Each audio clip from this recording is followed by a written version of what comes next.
ಗುಂಡ ಮನೆಗೆ ದ್ರೋಹವಾಗಿದ್ದ mass man Chinnaiah. ಧರ್ಮಸ್ಥಳದ ಅನ್ನಪೂರ್ಣದಲ್ಲಿ ಊಟ ಮಾಡ್ತಾ ಇದ್ದ ಈ ಚಿನ್ನಯ್ಯ ಊಟ ಪಾರ್ಸಲ್ ತಗೊಂಡು ಹೋಗ್ತಾ ಇದ್ದ ಈ ಮಾಸ್ ಮ್ಯಾನ್ ಚಿನ್ನಯ್ಯ ಮಾಡಿದ ಕೆಲಸದಿಂದ ಬೇಸರ ಆಗಿದೆ. 40ರಿಂದ 50 ವರ್ಷಗಳಿಂದ ನಿರಂತರ ಕೆಲಸ ಮಾಡ್ತಾ ಇದ್ದೇವೆ. ಊಟ ಬಡಿಸುವ ಕಾರ್ಮಿಕರು ಎಕ್ಸ್ಕ್ಲೂಸಿವ್ ಆಗಿ ಮಾತಾಡಿರೋದು. ನಾವಿಲ್ಲೇ ಊಟ ಮಾಡ್ತಿದ್ವಿ, ಊಟ ಮಾಡಿ ಪಾರ್ಸಲ್ ತಗೊಂಡು ಹೋಗ್ತೀವಿ. ಆ ಚಿನ್ನಯ್ಯನು ಇಲ್ಲೇ ಕೆಲಸ ಮಾಡ್ತಾ ಇದ್ದ, ಇಲ್ಲೇ ಊಟ ಮಾಡಿ ಮನೆಗೂ ತಗೊಂಡು ಹೋಗ್ತಾ ಇದ್ದ ಪಾರ್ಸಲ್. ಈ ರೀತಿ ನಮ್ಮ ಹೊಟ್ಟೆ ತುಂಬಿಸ್ತಾ ಇದ್ದಂತಹ ಕ್ಷೇತ್ರದ ಬಗ್ಗೆ, ಅನ್ನ ಉಂಡ ಮನೆಗೆ ದ್ರೋಹ ಬಗೆದನ. ಇದು ಕಾರ್ಮಿಕರ ಮಾತು, ಅಲ್ಲಿ ಕೆಲಸ ಮಾಡ್ತಾ ಇದ್ದ ಕಾರ್ಮಿಕರ ಮಾತು, ಅವನ ಜೊತೆ ಕೆಲಸ ಮಾಡಿದವ್ರ ಮಾತು. ಧರ್ಮಸ್ಥಳದಲ್ಲಿ ತಲೆಬೊಡೆ ಪ್ರಕರಣ ಆರಂಭವಾಗಿರುವಂತದ್ದು ಚರ್ಚೆ ಪರ ವಿಮರ್ಶೆ ನಡೀತಾ ಇದೆ. ಇನ್ನು ಈ ಮಧ್ಯೆ ಧರ್ಮಸ್ಥಳ ಕ್ಷೇತ್ರಕ್ಕೆ ಭಕ್ತರು ದಂಡು ಹರಿದು ಬರ್ತಾ ಇದೆ. ಇವತ್ತು ಹಾಸನದಿಂದ ಒಂದಿಷ್ಟು ಜನ ಬಂದಿದ್ದಾರೆ, ನೋಡ್ತಾ ಇರಬಹುದು. ಇವರು ಹಾಸನದ ಸ್ನೇಹಿತ ಮಿತ್ರರು. ಪ್ರತಿ ವರ್ಷ ಆ ದಾಸೋಹಕ್ಕೆ ಅಕ್ಕಿ ಮಾನ ದಾನ ಮಾಡುವ ಮುಖಾಂತರ ಧರ್ಮಸ್ಥಳದಲ್ಲಿ ಸ್ವಲ್ಪ ಪ್ರೀತಿಯನ್ನು ಇಟ್ಕೊಂಡಿರುವಂತದ್ದು. ಇನ್ನು ಇವ್ರನ್ನ ಜೊತೆ ಮಾತಾಡಿಸೋ ಪ್ರಯತ್ನ ಮಾಡ್ತೀನಿ ನಾನು. ಸರ್, ಎಲ್ಲಿಂದ? ಹಾಸನದಿಂದ ಬಂದಿರಲ್ಲ ಸರ್? ಹಾಸನದಿಂದ ಸರ್. ಶಿವಕುಮಾರ್ ಅಂತ ಹೇಳಿ. ಎಷ್ಟು ವರ್ಷದಿಂದ ಧರ್ಮಸ್ಥಳಕ್ಕೆ ಬರ್ತಿದ್ದೀರಾ? ಏನೆಲ್ಲ ಕಾರ್ಯಗಳನ್ನು ಮಾಡ್ತಿದ್ರಿ ಇಲ್ಲಿ? ನಾವು ಚಿಕ್ಕ ಹುಡುಗರಿಂದ ಬರ್ತಾ ಇದ್ದೇವೆ ಇಲ್ಲಿಗೆ. ಸುಮಾರು 45 ವರ್ಷದಿಂದ ಬರ್ತಾ ಇದ್ದೇವೆ ನಾವು. ನಮ್ಮ ತಂದೆ ತಾಯಿಗಳ ಜೊತೆ ಬರ್ತಾ ಇದ್ದೇವೆ. ಈಗಲೂ ಕೂಡ ಬರ್ತಾ ಇದ್ದೇವೆ ನಾವು ಈ ಕ್ಷೇತ್ರ. ಸದ್ಯ ಒಂದಿಷ್ಟು ಪ್ರಕರಣ ನಡೀತಾ ಇದೆ, ಆ ಬಗ್ಗೆ ಏನ್ ಹೇಳ್ತೀರಿ? ಖಂಡಿತವಾಗಿ ಇದು ಸತ್ಯಕ್ಕೆ ಸಿಗುವಂತ ಜಯ. ಇದು ಧಾರ್ಮಿಕ ಕ್ಷೇತ್ರ. ಇದನ್ನ ಯಾವುದೇ ಒಂದು ರಾಜಕೀಕರಣಗೊಳಿಸಬಾರ್ದು. ಇದು ಈ ಕ್ಷೇತ್ರಕ್ಕೆ ಇರುವಂತ ಒಂದು ಪವಿತ್ರತೆ ನಾವು ಕಾಪಾಡಬೇಕಾಗಿದೆ. ಇದೇನು ನಡೀತಿದೆ ಇವಾಗ ಬುರುಡೆ ಗ್ಯಾಂಗ್, ಅದು ಬುರುಡೆನೆ, ಅದು ಬೇರೆ ಏನೂ ಅಲ್ಲ. ಅದು ಬಿಟ್ರೆ ಬೇರೇನಿಲ್ಲ. ಇವಾಗ ನಮ್ಮ ಅಣ್ಣಪ್ಪ ಸ್ವಾಮಿ ಅವ್ರದ್ದು ಮತ್ತೆ ಮಂಜುನಾಥ ಸ್ವಾಮಿ ಅವ್ರದ್ದು ಇವಾಗ ಗೊತ್ತಾಗ್ತಿದೆ ಅವ್ರಿಗೆ ಏನಂತ ಹೇಳ್ಬಿಟ್ಟು. ಸದ್ಯದಲ್ಲೇ ಈ ಒಂದು ಎಸ್ಐಟಿ ಮಾಡೋದು ತುಂಬಾ ಒಳ್ಳೇದು ಅಂತ ನಮ್ಮ ಭಾವನೆ ಇದೆ. ಯಾಕೆಂದ್ರೆ ಕಳಂಕ ಮುಕ್ತ ಆಗ್ತಾ ಇದೆ. ಇವಾಗ ಏನು ಆರೋಪ ಬಂದಿದ್ದು ಕ್ಷೇತ್ರದ ಬಗ್ಗೆ, ಅದು ಕಳಂಕ ಮುಕ್ತ ಆಗ್ತಾ ಇದೆ. ಸದ್ಯದಲ್ಲೇ ಧರ್ಮಸ್ಥಳದ ಬಗ್ಗೆ ಇನ್ನೂ ಹೆಚ್ಚಿನ ನಮಗೆ ಭಕ್ತಿ ಜಾಸ್ತಿ ಆಗುತ್ತೆ. ಮತ್ತೆ ಕಾವಂದರ ಬಗ್ಗೆನೂ ನಮಗೆ ಗೌರವ ಜಾಸ್ತಿ ಆಗುತ್ತೆ. ಒಂದು ಕಳಂಕ ತೊಳೆದು ಬೇಗ ಈ ಒಂದು ಕ್ಷೇತ್ರಕ್ಕೆ ಇನ್ನೂ ಹೆಚ್ಚಿನ ಜನ ಬರುವಂತಾಗ್ಲಿ. ನಾವು ಕೂಡ ಬರ್ತೀವಿ ಅಂತ ಈ ಮೂಲಕ ನಿಮ್ಮನ್ನು ಹೇಳಕ್ ಬಯಸ್ತೇನೆ ನಾನು. ಸರ್, ತಾವೆಷ್ಟು ವರ್ಷದಿಂದ ಇಲ್ಲಿ ಬರ್ತಾ ಇದ್ದೀರಿ? ಮತ್ತೆ ತಮ್ಮ ಧಾರ್ಮಿಕ ಭಾವನೆ ಯಾವ ರೀತಿ ಧಕ್ಕೆ ಆಗಿದೆ ಅಂತ? ನಾನು ಸುಮಾರು ಇಲ್ಲಿ 45 ವರ್ಷದಿಂದ ಇಲ್ಲಿ ಬರ್ತಾ ಇದ್ದೀನಿ. ನಾನು ಹುಟ್ಟಿರೋದು ಮಂಜುನಾಥ ಸ್ವಾಮಿ ವರಪ್ರಸಾದ ಅಂತ ಮನೆಯಲ್ಲಿ ಹೇಳ್ತಾರೆ. ನನ್ನ ಹೆಸರು, ಇನ್ನೊಂದು ಹೆಸರು, ನೇಮ್ ನಂದು ಮಂಜುನಾಥ ಅಂತಾನೆ ಹೆಸರಿಟ್ಟಿರೋದು. ಆ ತರ ಭಕ್ತಿ ಇರೋಂಥ ಕ್ಷೇತ್ರ ಇದು. ಈ ಕ್ಷೇತ್ರಕ್ಕೆ ಒಂದು ಶಕ್ತಿ ಇದೆ.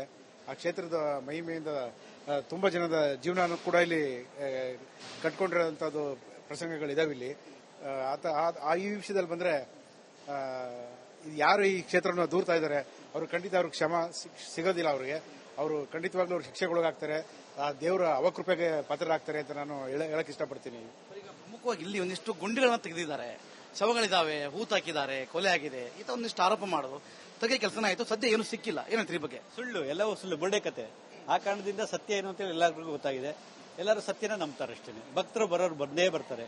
ಎಲ್ಲ ಬುರುಡೆ ಕತೆಗಳು ಇಲ್ಲಿಗೆ ಸ್ಟಾಪ್ ಆಗ್ತದೆ ಅಷ್ಟೇ. ಇವಾಗ ವಿಮುಕ್ತಿ ಹೊಂದಿದೆ ಧರ್ಮಸ್ಥಳ.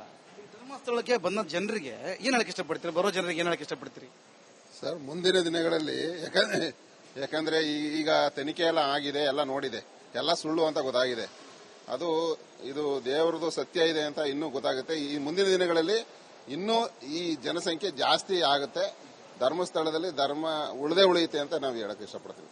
ರಾಜ್ಯ, ರಾಷ್ಟ್ರ, ಹೊರ ರಾಜ್ಯ, ಹೊರ ದೇಶಗಳಿಂದ ಜನ ಬರ್ತಾರೆ ಇಲ್ಲಿಗೆ. ಸೊ ಬಂದಂತ ಜನರ ಭಾವನೆಗೆ ಧಕ್ಕೆ ಆಗ್ತಿದೆ. ತಾವೆಷ್ಟು ವರ್ಷದಿಂದ ಬರ್ತಿದ್ದೀರಿ? ತಮಗೇನು ಅನಿಸ್ತಾ ಇದೆ? ನಾನು ಚಿಕ್ಕ ಹುಡುಗದಿಂದ ಬರ್ತಾನೆ ಇದ್ದೀನಿ. ನಾನು ನಮ್ಮ ತಂದೆ ಕಾಲದಿಂದ ಕೂಡ ಅವ್ರ ಜೊತೆ ಬರ್ತಾ ಇದ್ದೀನಿ. ನಾವು ಗುಂಡ ಮನೆಗೆ ದ್ರೋಹವಾಗಿದ್ದ ಮಾಸ್ ಮ್ಯಾನ್ ಚಿನ್ನಯ್ಯ. ಧರ್ಮಸ್ಥಳದ ಅನ್ನಪೂರ್ಣದಲ್ಲಿ ಊಟ ಮಾಡ್ತಾ ಇದ್ದ ಈ ಚಿನ್ನಯ್ಯ ಊಟ ಪಾರ್ಸಲ್ ತಗೊಂಡು ಹೋಗ್ತಾ ಇದ್ದ ಈ ಮಾಸ್ ಮ್ಯಾನ್ ಚಿನ್ನಯ್ಯ ಮಾಡಿದ ಕೆಲಸದಿಂದ ಬೇಸರ ಆಗಿದೆ. 40ರಿಂದ 50 ವರ್ಷಗಳಿಂದ ನಿರಂತರ ಕೆಲಸ ಮಾಡ್ತಾ ಇದ್ದೇವೆ. ಊಟ ಬಡಿಸುವ ಕಾರ್ಮಿಕರು ಎಕ್ಸ್ಕ್ಲೂಸಿವ್ ಆಗಿ ಮಾತಾಡಿರೋದು. ನಾವಿಲ್ಲೇ ಊಟ ಮಾಡ್ತಿದ್ವಿ, ಊಟ ಮಾಡಿ ಪಾರ್ಸಲ್ ತಗೊಂಡು ಹೋಗ್ತೀವಿ. ಆ ಚಿನ್ನಯ್ಯನು ಇಲ್ಲೇ ಕೆಲಸ ಮಾಡ್ತಾ ಇದ್ದ, ಇಲ್ಲೇ ಊಟ ಮಾಡಿ ಮನೆಗೂ ತಗೊಂಡು ಹೋಗ್ತಾ ಇದ್ದ ಪಾರ್ಸಲ್. ಈ ರೀತಿ ನಮ್ಮ ಹೊಟ್ಟೆ ತುಂಬಿಸ್ತಾ ಇದ್ದಂತಹ ಕ್ಷೇತ್ರದ ಬಗ್ಗೆ, ಅನ್ನ ಉಂಡ ಮನೆಗೆ ದ್ರೋಹ ಬಗೆದನ. ಇದು ಕಾರ್ಮಿಕರ ಮಾತು, ಅಲ್ಲಿ ಕೆಲಸ ಮಾಡ್ತಾ ಇದ್ದ ಕಾರ್ಮಿಕರ ಮಾತು, ಅವನ ಜೊತೆ ಕೆಲಸ ಮಾಡಿದವ್ರ ಮಾತು. ಧರ್ಮಸ್ಥಳದಲ್ಲಿ ತಲೆಬೊಡೆ ಪ್ರಕರಣ ಆರಂಭವಾಗಿರುವಂತದ್ದು ಚರ್ಚೆ ಪರ ವಿಮರ್ಶೆ ನಡೀತಾ ಇದೆ. ಇನ್ನು ಈ ಮಧ್ಯೆ ಧರ್ಮಸ್ಥಳ ಕ್ಷೇತ್ರಕ್ಕೆ ಭಕ್ತರು ದಂಡು ಹರಿದು ಬರ್ತಾ ಇದೆ. ಇವತ್ತು ಹಾಸನದಿಂದ ಒಂದಿಷ್ಟು ಜನ ಬಂದಿದ್ದಾರೆ, ನೋಡ್ತಾ ಇರಬಹುದು. ಇವರು ಹಾಸನದ ಸ್ನೇಹಿತ ಮಿತ್ರರು. ಪ್ರತಿ ವರ್ಷ ಆ ದಾಸೋಹಕ್ಕೆ ಅಕ್ಕಿ ಮಾನ ದಾನ ಮಾಡುವ ಮುಖಾಂತರ ಧರ್ಮಸ್ಥಳದಲ್ಲಿ ಸ್ವಲ್ಪ ಪ್ರೀತಿಯನ್ನ ಇಟ್ಕೊಂಡಿರುವಂತದ್ದು. ಇನ್ನು ಇವ್ರನ್ನ ಜೊತೆ ಮಾತಾಡಿಸೋ ಪ್ರಯತ್ನ ಮಾಡ್ತೀನಿ ನಾನು. ಸರ್, ಎಲ್ಲಿಂದ? ಹಾಸನದಿಂದ ಬಂದಿರಲ್ಲ ಸರ್? ಖಂಡಿತ ಹಾಸನ ಸರ್, ಶಿವಕುಮಾರ್ ಅಂತ ಹೇಳಿ. ಎಷ್ಟು ವರ್ಷದಿಂದ ಧರ್ಮಸ್ಥಳಕ್ಕೆ ಬರ್ತಿದ್ದೀರಾ? ಏನೆಲ್ಲ ಕಾರ್ಯಗಳನ್ನು ಮಾಡ್ತಿದ್ದೀರಿ ಇಲ್ಲಿ? ನಾವು ಚಿಕ್ಕ ಹುಡುಗರಿಂದ ಬರ್ತಾ ಇದ್ದೇವೆ ಇಲ್ಲಿಗೆ. ಸುಮಾರು 45 ವರ್ಷದಿಂದ ಬರ್ತಾ ಇದ್ದೇವೆ ನಾವು. ನಮ್ಮ ತಂದೆ ತಾಯಿಗಳ ಜೊತೆ ಬರ್ತಾ ಇದ್ದೇವೆ. ಈಗಲೂ ಕೂಡ ಬರ್ತಾ ಇದ್ದೇವೆ ನಾವು ಈ ಕ್ಷೇತ್ರ. ಸದ್ಯ ಒಂದಿಷ್ಟು ಪ್ರಕರಣ ನಡೀತಾ ಇದೆ, ಆ ಬಗ್ಗೆ ಏನ್ ಹೇಳ್ತೀರಿ? ಖಂಡಿತವಾಗಿ ಇದು ಸತ್ಯಕ್ಕೆ ಸಿಗುವಂತ ಜಯ. ಇದು ಧಾರ್ಮಿಕ ಕ್ಷೇತ್ರ. ಇದನ್ನ ಯಾವುದೇ ಒಂದು ರಾಜಕೀಕರಣ ಗೊಳಿಸಬಾರ್ದು. ಇದು ಈ ಕ್ಷೇತ್ರಕ್ಕೆ ಇರುವಂತ ಒಂದು ಪವಿತ್ರತೆಯನ್ನು ನಾವು ಕಾಪಾಡಬೇಕಾಗಿದೆ. ಇದೇನು ನಡೀತಿದೆ ಇವಾಗ ಬುರುಡೆ ಗ್ಯಾಂಗ್, ಅದು ಬುರುಡೆನೆ, ಅದು ಬೇರೆ ಏನೂ ಅಲ್ಲ. ಅದು ಬಿಟ್ರೆ ಬೇರೇನಿಲ್ಲ. ಇವಾಗ ನಮ್ಮ ಅಣ್ಣಪ್ಪ ಸ್ವಾಮಿ ಅವ್ರದ್ದು ಮತ್ತೆ ಮಂಜುನಾಥ ಸ್ವಾಮಿ ಅವ್ರದ್ದು ಇವಾಗ ಗೊತ್ತಾಗ್ತಿದೆ ಅವ್ರಿಗೆ ಏನಂತ ಹೇಳ್ಬಿಟ್ಟು. ಸದ್ಯದಲ್ಲೇ ಈ ಒಂದು ಎಸ್ಐಟಿ ಮಾಡೋದು ತುಂಬಾ ಒಳ್ಳೇದು ಅಂತ ನಮ್ಮ ಭಾವನೆ ಏನೋ ಇದೆ. ಯಾಕೆಂದ್ರೆ ಕಳಂಕ ಮುಕ್ತ ಆಗ್ತಾ ಇದೆ. ಇವಾಗ ಏನು ಆರೋಪ ಬಂದಿದ್ದು ಕ್ಷೇತ್ರದ ಬಗ್ಗೆ, ಅದು ಕಳಂಕ ಮುಕ್ತ ಆಗ್ತಾ ಇದೆ. ಸದ್ಯದಲ್ಲೇ ಧರ್ಮಸ್ಥಳದ ಬಗ್ಗೆ ಇನ್ನೂ ಹೆಚ್ಚಿನ ನಮಗೆ ಭಕ್ತಿ ಜಾಸ್ತಿ ಆಗುತ್ತೆ. ಮತ್ತೆ ಕಾವಂದರ ಬಗ್ಗೆನೂ ನಮಗೆ ಗೌರವ ಜಾಸ್ತಿ ಆಗುತ್ತೆ. ಒಂದು ಕಳಂಕ ತೊಳೆದು ಬೇಗ ಈ ಒಂದು ಕ್ಷೇತ್ರಕ್ಕೆ ಇನ್ನೂ ಹೆಚ್ಚಿನ ಜನ ಬರುವಂತಾಗ್ಲಿ. ನಾವು ಕೂಡ ಬರ್ತೀವಿ ಅಂತ ಈ ಮೂಲಕ ನಿಮ್ಮನ್ನು ಹೇಳಕ್ ಬಯಸ್ತೇನೆ ನಾನು. ಸರ್, ತಾವೆಷ್ಟು ವರ್ಷದಿಂದ ಇಲ್ಲಿ ಬರ್ತಾ ಇದ್ದೀರಿ? ಮತ್ತೆ ತಮ್ಮ ಧಾರ್ಮಿಕ ಭಾವನೆ ಯಾವ ರೀತಿ ಧಕ್ಕೆ ಆಗಿದೆ ಅಂತ? ನಮಗೆ ನಾನು ಸುಮಾರು ಇಲ್ಲಿ 45 ವರ್ಷದಿಂದ ಇಲ್ಲಿ ಬರ್ತಾ ಇದ್ದೀನಿ. ನಾನು ಹುಟ್ಟಿರೋದು ಮಂಜುನಾಥ ಸ್ವಾಮಿ ವರಪ್ರಸಾದ ಅಂತ ಮನೆಯಲ್ಲಿ ಹೇಳ್ತಾರೆ. ನನ್ನ ಹೆಸರು ಇನ್ನೊಂದು ಹೆಸರು ನೇಮ ನಂದು ಮಂಜುನಾಥ ಅಂತಾನೆ ಹೆಸರಿಟ್ಟಿರೋದು. ಆ ತರ ಭಕ್ತಿ ಇರೋಂಥ ಕ್ಷೇತ್ರ ಇದು. ಈ ಕ್ಷೇತ್ರಕ್ಕೆ ಒಂದು ಶಕ್ತಿ ಇದೆ.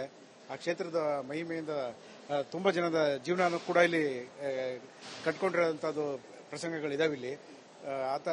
ಈ ವಿಷಯದಲ್ಲಿ ಬಂದ್ರೆ ಯಾರು ಈ ಕ್ಷೇತ್ರವನ್ನು ದೂರ್ತಾ ಇದ್ದಾರೆ ಅವರು ಖಂಡಿತ ಅವ್ರಿಗೆ ಕ್ಷಮ ಸಿಗೋದಿಲ್ಲ. ಅವರು ಖಂಡಿತವಾಗ್ಲೂ ಅವ್ರು ಶಿಕ್ಷೆಗೊಳಗಾಗ್ತಾರೆ. ದೇವರ ಅವಕೃಪೆಗೆ ಪಾತ್ರರಾಗ್ತಾರೆ ಅಂತ ನಾನು ಹೇಳಕ್ ಇಷ್ಟಪಡ್ತೀನಿ. ಈಗ ಪ್ರಮುಖವಾಗಿ ಇಲ್ಲಿ ಒಂದಿಷ್ಟು ಗುಂಡಿಗಳನ್ನ ತೆಗೆದಿದ್ದಾರೆ, ಶವಗಳಿದಾವೆ, ಹೂತಾಕಿದ್ದಾರೆ, ಕೊಲೆ ಆಗಿದೆ, ಈ ತರ ಒಂದಿಷ್ಟು ಆರೋಪ ಮಾಡೋದು ತೆಗೆ ಕೆಲಸನ ಆಯ್ತು. ಸದ್ಯ ಏನು ಸಿಕ್ಕಿಲ್ಲ. ಏನಂತ ಈ ಬಗ್ಗೆ? ಸುಳ್ಳು, ಎಲ್ಲವೂ ಸುಳ್ಳು, ಬುರುಡೆ ಕತೆ. ಆ ಕಾರಣದಿಂದ ಸತ್ಯ ಏನು ಅಂತ ಎಲ್ಲರಿಗೂ ಗೊತ್ತಾಗಿದೆ. ಎಲ್ಲರೂ ಸತ್ಯನ ನಂಬ್ತಾರೆ ಅಷ್ಟೇ. ಭಕ್ತರು ಬರೋರು ಬಂದೇ ಬರ್ತಾರೆ. ಎಲ್ಲ ಬುರುಡೆ ಕತೆಗಳು ಇಲ್ಲಿಗೆ ಸ್ಟಾಪ್ ಆಗ್ತದೆ ಅಷ್ಟೇ. ಇವಾಗ ವಿಮುಕ್ತಿ ಹೊಂದಿದೆ ಧರ್ಮಸ್ಥಳ. ಧರ್ಮಸ್ಥಳಕ್ಕೆ ಬಂದ ಜನರಿಗೆ ಏನ್ ಹೇಳಕ್ ಇಷ್ಟಪಡ್ತೀರಿ? ಬರೋ ಜನರಿಗೆ ಏನ್ ಹೇಳಕ್ ಇಷ್ಟಪಡ್ತೀರಿ?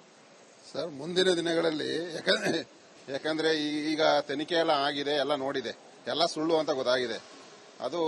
ಇದು ದೇವರದು ಸತ್ಯ ಇದೆ ಅಂತ ಇನ್ನೂ ಗೊತ್ತಾಗುತ್ತೆ. ಈ ಮುಂದಿನ ದಿನಗಳಲ್ಲಿ ಇನ್ನೂ ಈ ಜನಸಂಖ್ಯೆ ಜಾಸ್ತಿ ಆಗುತ್ತೆ. ಧರ್ಮಸ್ಥಳದಲ್ಲಿ ಧರ್ಮ ಉಳಿದೇ ಉಳಿಯುತ್ತೆ ಅಂತ ನಾವು ಹೇಳಕ್ ಇಷ್ಟಪಡ್ತೀವಿ. ರಾಜ್ಯ, ರಾಷ್ಟ್ರ, ಹೊರ ರಾಜ್ಯ, ಹೊರ ದೇಶಗಳಿಂದ ಜನ ಬರ್ತಾರೆ ಇಲ್ಲಿಗೆ. ಸೊ ಬಂದಂತ ಜನರ ಭಾವನೆಗೆ ಧಕ್ಕೆ ಆಗ್ತಿದೆ. ತಾವೆಷ್ಟು ವರ್ಷದಿಂದ ಬರ್ತಿದ್ದೀರಿ? ತಮಗೇನು ಅನಿಸ್ತಾ ಇದೆ? ನಾನು ಚಿಕ್ಕ ಹುಡುಗದಿಂದ ಬರ್ತಾನೆ ಇದ್ದೀನಿ. ನಾನು ನಮ್ಮ ತಂದೆ ಕಾಲದಿಂದ ಕೂಡ ಅವ್ರ ಜೊತೆ ಬರ್ತಾ ಇದ್ವಿ ನಾವು. ಗುಂಡ ಮನೆಗೆ ದ್ರೋಹವಾಗಿದ್ದ ಮಾಸ್ಕ್ ಮ್ಯಾನ್ ಚಿನ್ನಯ್ಯ. ಧರ್ಮಸ್ಥಳದ ಅನ್ನಪೂರ್ಣದಲ್ಲಿ ಊಟ ಮಾಡ್ತಾ ಇದ್ದ ಈ ಚಿನ್ನಯ್ಯ ಊಟ ಪಾರ್ಸಲ್ ತಗೊಂಡು ಹೋಗ್ತಾ ಇದ್ದ ಈ ಮಾಸ್ಕ್ ಮ್ಯಾನ್ ಚಿನ್ನಯ್ಯ ಮಾಡಿದ ಕೆಲಸದಿಂದ ಬೇಸರ ಆಗಿದೆ. 40ರಿಂದ 50 ವರ್ಷಗಳಿಂದ ನಿರಂತರ ಕೆಲಸ ಮಾಡ್ತಾ ಇದ್ದೇವೆ. ಊಟ ಬಡಿಸುವ ಕಾರ್ಮಿಕರು ಎಕ್ಸ್ಕ್ಲೂಸಿವ್ ಆಗಿ ಮಾತಾಡಿರೋದು. ನಾವಿಲ್ಲೇ ಊಟ ಮಾಡ್ತಿದ್ವಿ, ಊಟ ಮಾಡಿ ಪಾರ್ಸಲ್ ತಗೊಂಡು ಹೋಗ್ತೀವಿ. ಆ ಚಿನ್ನಯ್ಯನು ಇಲ್ಲೇ ಕೆಲಸ ಮಾಡ್ತಾ ಇದ್ದ, ಇಲ್ಲೇ ಊಟ ಮಾಡಿ ಮನೆಗೂ ತಗೊಂಡು ಹೋಗ್ತಾ ಇದ್ದ ಪಾರ್ಸಲ್. ಈ ರೀತಿ ನಮ್ಮ ಹೊಟ್ಟೆ ತುಂಬಿಸ್ತಾ ಇದ್ದಂತಹ ಕ್ಷೇತ್ರದ ಬಗ್ಗೆ, ಅನ್ನ ಉಂಡ ಮನೆಗೆ ದ್ರೋಹ ಬಗೆದನ. ಇದು ಕಾರ್ಮಿಕರ ಮಾತು. ಅಲ್ಲಿ ಕೆಲಸ ಮಾಡ್ತಾ ಇದ್ದ ಕಾರ್ಮಿಕರ ಮಾತು, ಅವನ ಜೊತೆ ಕೆಲಸ ಮಾಡಿದವ್ರ ಮಾತು. ಧರ್ಮಸ್ಥಳದಲ್ಲಿ ತಲೆಬೊಡೆ ಪ್ರಕರಣ ಆರಂಭವಾಗಿರುವಂತದ್ದು. ಚರ್ಚೆ, ಪರ ವಿಮರ್ಶೆ ನಡೀತಾ ಇದೆ. ಇನ್ನು ಈ ಮಧ್ಯೆ ಧರ್ಮಸ್ಥಳ ಕ್ಷೇತ್ರಕ್ಕೆ ಭಕ್ತರು ದಂಡು ಹರಿದು ಬರ್ತಾ ಇದೆ. ಇವತ್ತು ಹಾಸನದಿಂದ ಒಂದಿಷ್ಟು ಜನ ಬಂದಿದ್ದಾರೆ, ನೋಡ್ತಾ ಇರಬಹುದು. ಇವರು ಹಾಸನದ ಸ್ನೇಹಿತ ಮಿತ್ರರು. ಪ್ರತಿ ವರ್ಷ ದಾಸೋಹಕ್ಕೆ ಅಕ್ಕಿ ದಾನ ಮಾಡುವ ಮುಖಾಂತರ ಧರ್ಮಸ್ಥಳದಲ್ಲಿ ಸ್ವಲ್ಪ ಪ್ರೀತಿಯನ್ನ ಇಟ್ಕೊಂಡಿರುವಂತದ್ದು. ಇನ್ನು ಇವ್ರನ್ನ ಜೊತೆ ಮಾತಾಡಿಸೋ ಪ್ರಯತ್ನ ಮಾಡ್ತೀನಿ ನಾನು. ಸರ್, ಎಲ್ಲಿಂದ? ಹಾಸನದಿಂದ ಬಂದಿರಲ್ಲ ಸರ್? ಖಂಡಿತ ಹಾಸನ ಸರ್, ಶಿವಕುಮಾರ್ ಅಂತ ಹೇಳಿ. ಎಷ್ಟು ವರ್ಷದಿಂದ ಧರ್ಮಸ್ಥಳಕ್ಕೆ ಬರ್ತಿದ್ದೀರಾ? ಏನೆಲ್ಲ ಕಾರ್ಯಗಳನ್ನು ಮಾಡ್ತಿದ್ರಿ ಇಲ್ಲಿ? ನಾವು ಚಿಕ್ಕ ಹುಡುಗರಿಂದ ಬರ್ತಾ ಇದ್ದೇವೆ ಇಲ್ಲಿಗೆ. ಸುಮಾರು 45 ವರ್ಷದಿಂದ ಬರ್ತಾ ಇದ್ದೇವೆ ನಾವು. ನಮ್ಮ ತಂದೆ ತಾಯಿಗಳ ಜೊತೆ ಬರ್ತಾ ಇದ್ದೇವೆ. ಈಗಲೂ ಕೂಡ ಬರ್ತಾ ಇದ್ದೇವೆ ನಾವು ಈ ಕ್ಷೇತ್ರ. ಸದ್ಯ ಒಂದಿಷ್ಟು ಪ್ರಕರಣ ನಡೀತಾ ಇದೆ, ಆ ಬಗ್ಗೆ ಏನ್ ಹೇಳ್ತೀರಿ? ಖಂಡಿತವಾಗಿ ಇದು ಸತ್ಯಕ್ಕೆ ಸಿಗುವಂತ ಜಯ. ಇದು ಧಾರ್ಮಿಕ ಕ್ಷೇತ್ರ. ಇದನ್ನ ಯಾವುದೇ ಒಂದು ರಾಜಕೀಕರಣ ಗೊಳಿಸಬಾರ್ದು. ಇದು ಈ ಕ್ಷೇತ್ರಕ್ಕೆ ಇರುವಂತ ಒಂದು ಪವಿತ್ರತೆಯನ್ನು ನಾವು ಕಾಪಾಡಬೇಕಾಗಿದೆ. ಇದೇನು ನಡೀತಿದೆ ಇವಾಗ ಬುರುಡೆ ಗ್ಯಾಂಗ್, ಅದು ಬುರುಡೆನೆ, ಅದು ಬೇರೆ ಏನೂ ಅಲ್ಲ. ಅದು ಬಿಟ್ರೆ ಬೇರೇನಿಲ್ಲ.